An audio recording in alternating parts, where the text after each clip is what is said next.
चले इस बीच अब रुख करते हैं बिग मार्केट वॉइस की तरफ और बाजार की बिग पिक्चर कैसी है उसी को समझने के लिए आज हमारे मैनेजिंग एडिटर अनुज रूबरू हो रहे हैं निर्मल बांग इंस्टीट्यूशनल इक्विटीज के सीईओ राहुल अरोरा से।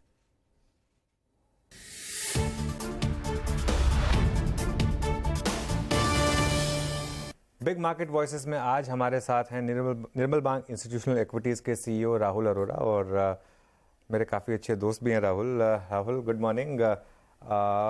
मार्केट में एक वन वे रैली इस समय जो अब अगर हम मार्च से देखेंगे, मार्च लो से तो सबको लगा कि बहुत बड़ी रैली हो गई, लेकिन मैं अभी रिसेंटली सुनील सिंघानिया सर से बात कर रहा था, उन्होंने कहा कि अक्टूबर 2021 में भी हम 18,600 पर थे, तो हम टेक्निकली वहीं पर हैं और 1.5 साल की अर्निंग्स उस बीच में इतनी शानदार रही हैं।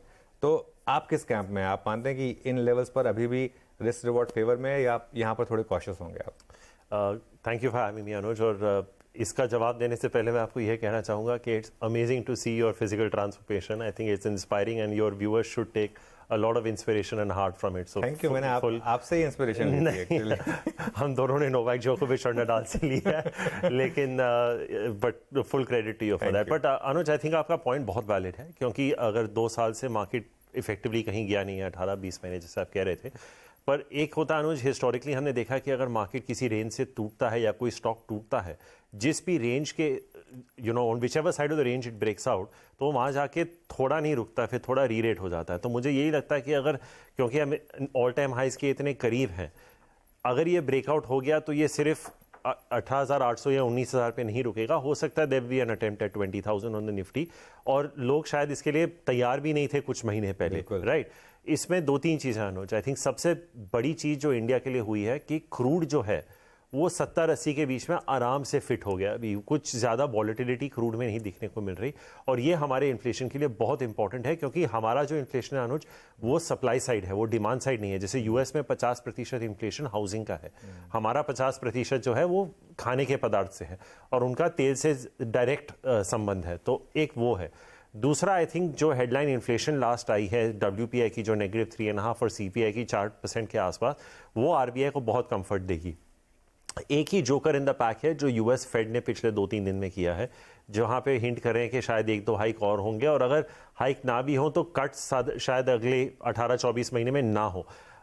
मेरे को लगता है कि अगर ये कमेंट्री नहीं आई होती तो there was a good chance कि दिवाली तक हम इंडिया में पहला रेट कट देख लेते, राइट। आपकी GDP ग्रोथ 7% आई है, most people are projecting 6% for current fiscal year. उसके चलते अनुज, अगर आप देखें, जर्मनी रिसेशन में चला गया है, न्यूजीलैंड में रिसेशन चालू हो चुकी है, चाइना के डेटा पॉइंट्स इतने वीक आए हैं। तो अगर आप एक फॉरेन इन्वेस्टर हैं जो आप ग्लोबल एलोकेशन कर रहे हैं, तो India definitely is looking like the place to be, because हमारे मैक्रोज काफ़ी शानदार शेप में हैं। जो हम अक्टूबर-नवंबर लास्ट ईयर में बात कर रहे थे कि दुनिया में रिसेशन अब तक आ जाएगी, इंडिया में भी इसका इम्पैक्ट होगा, ग्रोथ 5-5.5% होगी, nothing has played out to that effect. तो आई थिंक ये एक लॉजिक है कि बाजार यहाँ पे क्यों है और 17,000 या 18,000 पे नहीं है। और मुझे लगता है कि कीप योर फिंगर्स क्रॉस्ड कि अगर ये ऑल टाइम हाई टेकआउट हो गया तो ये शायद 20,000 पे एक डार्ट जरूर मारेगा, और बहुत जल्दी मारेगा। बहुत इंटरेस्टिंग। 20,000 मतलब यहाँ से भी करीब और 2,000 पॉइंट की रैली, तो इसको लीड कौन करेगा, बैंकिंग या कोई और sector? Anuj, I think one of the biggest contributors could be Reliance, मेरे हिसाब से। Banking at the margin, because banking में क्या हो रहा है अनुज कि आप आज peak ROA, peak net interest margin, peak asset quality, peak credit growth, सब कुछ पीक चल रहा है। तो अगर आप देखेंगे पिछले 2 क्वार्टर में ICICI बैंक के रिजल्ट्स, मैं उदाहरण के तौर पे दे रहा हूँ, बहुत अच्छे हैं, लेकिन स्टॉक ने कुछ खास किया नहीं है, क्योंकि अब लोग देख रहे हैं कि अगर यहाँ से निम्स कॉन्ट्रैक्ट होंगे या थोड़ी रिटेल पे शायद कोई स्लिपेजेस वगैरह आए एसेट क्वालिटी वगैरह पे, क्योंकि सब कुछ पीक पे चल रहा है। तो मुझे लगता है कि एक तो रिलायंस हो सकता है, दूसरा कंज्यूमर हो सकता है, क्योंकि RBI गवर्नर ने भी अपनी स्पीच में कहा था कि रूरल में थोड़ी रिकवरी अब दिख रही है, rabi crop seems to be on track, and by all metrics I think Anuj, अगर मॉनसून 85-90% भी नॉर्मल हो गया ना, विच इज बिलो नॉर्मल, आपके रेजर्वॉयर लेवल जो हैं वो 21 साल के हाई पे हैं। उत्तर प्रदेश को अगर छोड़ दे ना pan India basis, 21% higher than our long term average. So I think अगर थोड़ा 10-15% मिस भी हो गया मॉनसून में, तो उतनी कोई दिक्कत की बात नहीं है, मैनेज हो जाएगा फ्रॉम अ क्रॉप पर्सपेक्टिव। तो I think Reliance, FMCG, pharma, and cement. Reliance पर आप क्यों इतना बुलिश हैं? क्योंकि काफी लोगों को परेशान किया रिलायंस ने, कुछ स्टॉक चल ही नहीं रहा है ये। अनुज, आप ये भी याद रखिए कि रिलायंस का एक 10 साल का कंसोलिडेशन था, वहां से ब्रेकआउट होके मल्टी बैगर हो गया था। जैसे लीवर के साथ भी हुआ था, तो थोड़ी देर की कंसोलिडेशन में कोई दिक्कत नहीं है। आई थिंक ये एशियन पेंट्स में भी आपको दिखने को मिलेगा, HDFC बैंक में भी हुआ है। आई थिंक जो कोर बिजनेस है उसके अलावा जो वो एट द मार्जिन कर रहे हैं, आई थिंक बहुत सारे बिजनेस में उनका राइट टू विन है, चाहे वो मीडिया हो, एंटरटेनमेंट हो, टेलीकॉम हो, रिटेल हो, और नंबर सब दिख रहे हैं। आपको याद होगा अनुज, जब 8-10 साल पहले ये इन्वेस्टमेंट्स हो रहे थे तो लोगों को समझ में नहीं आ रहा था कि ये क्यों हो रहे हैं, इसका फ्यूचर क्या होगा। But there has been a demonstrable track record and there is a right to win, क्योंकि आज की डेट में आप या तो मार्केट लीडर है या मार्केट लीडर को उस स्पेस में चैलेंज कर रहे हैं, राइट?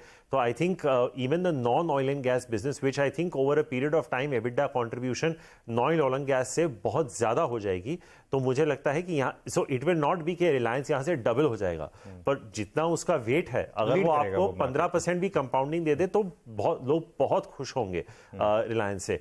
फार्मा एक और सेक्टर है जो बहुत अंडर परफॉर्म कर चुका है, कंज्यूमर भी बहुत अंडर परफॉर्म कर चुका है, और यहाँ पे मुझे लगता है कि अर्निंग्स जो हैं आपको पॉजिटिवली सरप्राइज करेंगे।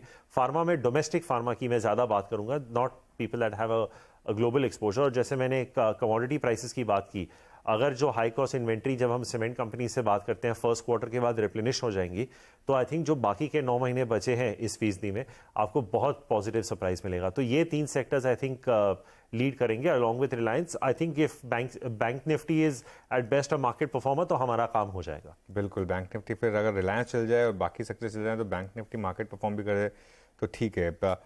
आईटी का जिक्र नहीं किया आपने। आज सुबह सुबह जो खबर आई TCS को लेकर, वो एक बड़ा क्लाइंट, वो डील रिन्यू नहीं हुई, उसका थोड़ा कंसर्न है। लेकिन मिड कैप आईटी में बहुत शानदार मोमेंटम है, एक डायकॉटमी बन गई है, लार्ज कैप में सेलिंग आती है, मिड कैप में बाइंग आती है। तो आई थिंक अनुज, इसमें हमारा हाउस व्यू जो गिरीश का रहा है कि FY24 में अगर हम देखें जो करंट फीसदी है उसमें चाहे टॉप लाइन हो चाहे बॉटम लाइन हो, हमारे कवरेज में जितने लार्ज कैप कंपनीज हैं कोई डबल डिजिट आपको प्रॉफिट ग्रोथ भी नहीं देखा। आई थिंक उनकी टॉप लाइन ग्रोथ 3 से 5% है और अर्निंग्स ग्रोथ आई थिंक 6 से 8% के आसपास है। FY25 में क्योंकि यहाँ पे बेस डिप्रेस्ड है, थोड़ा बेटर हो सकता है, लेकिन वो भी चैलेंज हो सकता है क्योंकि अभी तक यूएस का रिसेशन आया नहीं। तो अगर यूएस का रिसेशन आता है in the second half of this year तो FY25 के आंकड़े भी आपको थोड़ा रिवाइज करना पड़ेंगे। जिस कॉन्ट्रैक्ट की आपने बात की, हालांकि वो ऑलमोस्ट 70-80% कंप्लीट हो चुका है, लेकिन ये दर्शाता है कि मूड इतना पॉजिटिव नहीं है। आपने डेफिनेटली ईपैम का देखा होगा जो और बहुत सारे ऐसे हैं, देखिए क्योंकि जो BFSI कंपनीज हैं या जो भी, इनके लिए डिस्क्रेशनरी स्पेंडिंग हो जाती है जो आपके क्लाइंट्स हैं। तो ये नेसेसरी नहीं है कि कॉन्ट्रैक्ट्स कैंसिल हो, वो डिफर भी हो सकते हैं। तो अगर वो डिफर हो जाए 12-18 महीने तो आपकी करंट ईयर की अर्निंग्स पे ऑब्वियसली इंपैक्ट आएगा जो आपने अज्यूम किया है। मुझे लगता है अनुज, इसको खरीदने का वक्त शायद दिवाली के आसपास होगा। उस वक्त हमें तक आई थिंक अगले 4-5 महीने में हमें पता चल जाएगा अंदाजन कि यूएस इकोनॉमी में हो क्या रहा है और क्लाइंट कैंसिलेशंस आ रहे हैं नहीं आ रहे हैं। और मुझे लगता है कि जो अगले क्वार्टर के रिजल्ट्स आ रहे हैं जो जुलाई में, थोड़ी कमेंट्री उस लेवल पे चालू हो जाएगी। तो अभी there is no need to get in a hurry is my sense. There is no need to be massively underweight as well. अगर मार्केट का वेटेज 12-13% है, आप 200-300 बेसिस पॉइंट अंडरवेट रह सकते हैं। लेकिन आई थिंक यहाँ से अगर आपको 10% और नीचे मिल जाए, you can certainly start nibbling in. आपको अल्फा इतना शायद ना मिले, इसीलिए मैंने इतना जिक्र नहीं किया। ठीक है। सीमेंट में आपकी टॉप पिक्स क्या होंगी? मतलब अंबुजा, ACC तो खैर आपकी प्रेफर्ड पिक्स नहीं है, लेकिन उसके अलावा कुछ और? आई think Anuj, UltraTech is definitely, जिस तरह से कैपेसिटी एक्सपेंशन की बात हो रही है, I think UltraTech will definitely be one. Mid cap से I think Dalmia cement. Again हमारा बेसलाइन अजम्पशन यह है अनुज के मोस्टली सीमेंट कंपनीज की वॉल्यूम ग्रोथ अगले 2 साल 8 से 12% होगी। और क्योंकि petcoke, coking coal, crude prices काफ़ी कम हो गए हैं, ये काफ़ी सारे कंपनीज हैं जो एबिडा पर मेट्रिक टन आपको 1000 से 1500 के बीच में चले जाएंगे, जो आज की डेट में नहीं है। I think broadly cement companies are between 700 and 1100। हमारा मानना है कि ये 1000 से 1500 के बीच में हो सकता है। तो I think UltraTech in the large cap, Dalmia in the small cap, mid cap, and I think अगर आप down the market cap change आए तो आप JK ट्विंस भी देख सकते हैं या बिरला कॉप भी देख सकते हैं। तो आई थिंक अगर सीमेंट में अगर एक पोर्टफोलियो बना रहे हैं तो 2 स्टॉक्स जो आपने जिक्र किया, उनके अलावा ये कुछ 4-5 नाम हैं जो सीमेंट में हमें लगता है कि अच्छा कर सकते हैं। बहुत शानदार। फार्मा में सॉरी नाम मिस हो गए थे, फार्मा में कहाँ बुलिश? फार्मा में अनुज जैसे मैंने कहा, या तो आप एक बहुत ही बेहतरीन हाइब्रिड मॉडल ढूंढिए यूएस और डोमेस्टिक के बीच, जैसे सन फार्मा है, या फिर आप फिर डोमेस्टिक फोकस ही रखें, क्योंकि सन का स्पेशलिटी पोर्टफोलियो बहुत अच्छा है। अगर आप देखेंगे कि सिकोवा, इलुमिया जो ड्राई आइज और सोरियासिस के ड्रग्स हैं बहुत अच्छा कर रहे हैं, मार्केट शेयर भी गेन कर रहे हैं, लेकिन बहुत सारे इंडियन कंपनीज की इतनी तगड़ी पकड़ नहीं है स्पेशलिटी में जैसे सन की ग्लोबल मार्केट्स में है। तो और सन का डोमेस्टिक बिजनेस भी ठीक है। अगर मैं डोमेस्टिक में देखूं अनुज, तो मुझे लगता है कि Torrent pharma is looking good. Obviously they made one very big acquisition 2000 crore का रिसेंटली, वो इंटीग्रेट होने में थोड़ा समय लगेगा, but I think Torrent is looking good. Ajanta pharma एक हमें लगता है काफी अच्छा नाम हो सकता है। जेवी केमिकल्स और एक रीसेंट लिस्टिंग है अनुज जो करेक्ट होने का नाम नहीं ले रही, वो मैनकाइंड है। आई थिंक अगर वो आपको 1300 के आसपास मिल जाए, 1250-1300 के आसपास, it's a good entry point. तो आई थिंक ये कुछ नाम है, सन, टोरेंट, अजंता, जेबी और मैनकाइंड अगर 1250-1300 पे मिल गया तो आई थिंक वहां पे भी आप एंट्री कर सकते हैं। लिस्टिंग की बात की आपने, आज एक इंटरेस्टिंग लिस्टिंग होने जा रही है आईक्यू की, और बहुत लोग उसको कंपेयर कर रहे हैं डिक्सन के साथ कि क्या ये नेक्स्ट डिक्सन बन सकता है। यहाँ पर आपका क्या व्यू होगा? 400 के करीब लिस्टिंग लिस्ट हो चुका, लिस्ट हो चुका 400 के करीब। ओके, तो आई थिंक अनुज ये एग्जैक्टली डिक्सन से कंपेयर नहीं हो सकता, क्योंकि Dixon serves a lot more industries और उनका बैंडविड्थ बहुत ज़्यादा है। लेकिन ये कंपनी इंटरेस्टिंग इसलिए है क्योंकि ये ओडीएम प्लेयर है, पहले तो लाइटिंग में है, प्रीमियम लाइटिंग में है। अब आप कह सकते हैं कि lighting can be A commodity player, वो मैं समझता हूँ, वर्किंग कैपिटल के थोड़े इश्यूज होंगे, बट आप इसका रिटर्न ऑन कैपिटल एम्प्लॉयड देखिए 32%, return on equity is close to 40%। Margin देखिए, ग्रॉस मार्जिन है the highest in comparable peers, EBITDA margin कुछ 22-23% हैं। और अगर आप 9 महीने के नंबर्स को एनुअलाइज करें तो ये साल का जो FY23 का जो वैल्यूएशन बनता है पी पे, वो करीबन 34-35 टाइम से बनता है। तो अगर ये 2 साल 25% ग्रो कर ले अनुज, तो फिर आपकी valuation in the low 20s आ जाती है। तो आई वोंट बी सरप्राइज अगर ये स्टॉक ये साल डबल हो जाए, ये साल के एंड से पहले ही डबल हो जाए, क्योंकि हमें डिक्सन का अनुभव है और क्या हुआ था। आई थिंक 3000 का स्टॉक कुछ 20-25 हज़ार रुपए हो गया था, but I would not compare it like to like Anuj, because Dixon is doing a lot more, you know, washing machine, refrigerators, mobile phone, set top boxes, बहुत बड़ा है। डिक्सन को तो एक ज़माने में you know used to call it the Foxconn of India, और obviously because predominantly converter था तो उसके EBITDA margins low single digits में होते थे, पर डिक्सन को वैल्यूएशन रिटर्न रेशियोज पे मिलता था अनुज, और टॉप लाइन ग्रोथ पे ये कंपनी में वो क्षमता है कि वो बहुत अच्छा करे। मार्केट में आइडियाज की कमी बहुत है अनुज, बिल्कुल बिल्कुल, बहुत तंगी है आइडियाज की। मैं आपको कहता हूँ, जब मैं हम फंड मैनेजर्स की बात करते हैं, है और एग्जैक्टली तो ऐसे इश्यूज जो है ना बहुत अच्छे कर जाएंगे। मैं लोगों को अक्सर कहता हूँ कि अगर आज वेस्ट लाइफ भी लिस्ट करता ना तो डबल या ट्रिपल हो जाता। एक्चुअली मेरा लास्ट सवाल वेस्ट लाइफ पर ही था, क्योंकि मैं आपको लास्ट के लिए रिजर्व कर रहा था। एक क्या डिफरेंट कर रहा है जो क्यूएसआर बाकी क्यूएसआर नहीं कर पा रहा है? क्योंकि बाकी क्यूएसआर में इतनी बड़ी करेक्शन हुई, ये स्टॉक लगातार लाइफ टाइम हाईज लगा रहा है। इस पे अनुज मैं आपके साथ आधे घंटे एक्चुअली मैंने सुरभि के साथ रिसेंटली एक शो किया था बिल्कुल वेस्ट लाइफ पे, और हमने कुछ 20 मिनट इस पे चर्चा की थी, पर मैं आपको 3-4 बेसिक पॉइंट्स दे देता हूँ। ये एक ऐसी कंपनी है अनुज जो रिटर्न ऑन इक्विटी और कैपिटल एम्प्लॉयड करने वाली है, वो है जो जुबिलेंट 10 साल पहले करता था, और ये डाइन इन बिजनेस है अनुज, राइट। तो अगर ये 35-40% रिटर्न ऑन इक्विटी और कैपिटल एम्प्लॉयड बिजनेस बन जाए तो इसको वही मल्टीपल्स मिलेंगे जो जुबिलेंट को मिलते थे अगर मार्केट तेजी के मूड में है। तो ये 55-60 का मल्टीपल सस्टेन कर जाएगा अगर मूड अच्छा है। इसमें सबसे अच्छी बात अनुज ये है कि इसने ना तो दूसरे कंट्रीज में जहाँ पे रिस्क है वहाँ पे एंटर किया है, उनके काफ़ी कंपेटिटर्स ने नेपाल, बांग्लादेश, टर्की, श्रीलंका वगैरह में जहाँ इकोनॉमिक चैलेंजेस हैं वहाँ पे इंडोनेशिया वगैरह में एंटर किया है, तो वो इन्होंने नहीं किया। दूसरा, इन्होंने अपने प्रोडक्ट को प्रीमियमाइज किया है, वो दूसरे प्रोडक्ट्स में जैसे चाइनीज़, बिरयानी वगैरह किसी चीज़ में नहीं गए। जो समझ में आता है वही करो और उसको प्रीमियमाइज करो। एक ही डाइवर्सिफिकेशन की है बेवरेजेस में, कॉफ़ी में, और उसका gross margin system wide gross margin के 10-15% हायर है। तो ये बंदा जो है वो मार्जिन सोच रहा है, return on equity, return on capital employed सोच रहा है। और सबसे बड़ी बात अनुज, इसके जो स्टोर ओपनिंग्स हैं ना, ये किसी रॉयल्टी बेनिफिट से लिंक नहीं है। आप सारे जो रिसेंटली लिस्टेड पिछले 2-2.5 साल में देखेंगे, अगर इंडिया थोड़ा बहुत स्लो डाउन हो गया तो उन कंपनियों को स्टोर्स ओपन करने ही रहेंगे, क्योंकि उनका जो मास्टर फ्रेंचाइज एग्रीमेंट है उनको रॉयल्टी बेनिफिट्स मिलते हैं।